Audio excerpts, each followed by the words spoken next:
রাজধানীর খামারবাড়ি প্রধান ফটকের ভেতরে অবস্থান কৃষি ডিপ্লোমা শিক্ষার্থীদের। অন্যদিকে মূল সড়কে স্লোগানে উত্তাল শেরেবাংলা কৃষি বিশ্ববিদ্যালয়ের শিক্ষার্থীরা।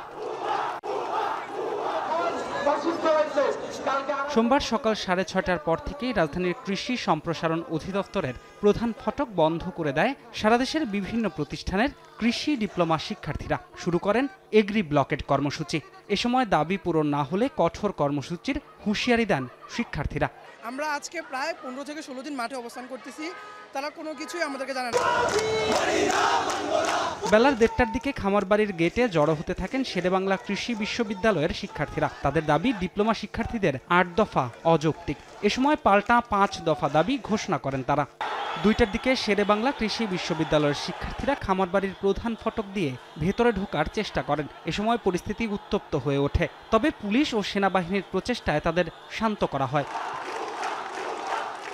এরপর ঊর্ধ্বতন কর্মকর্তাদের আশ্বাসে কর্মসূচি প্রত্যাহার করে খামারবাড়ি ছাড়েন কৃষি ডিপ্লোমা শিক্ষার্থীরা। পরে 5 দফা দাবি অধিদপ্তরে জমা দেন শেরেবাংলা কৃষি বিশ্ববিদ্যালয়ের শিক্ষার্থীরাও।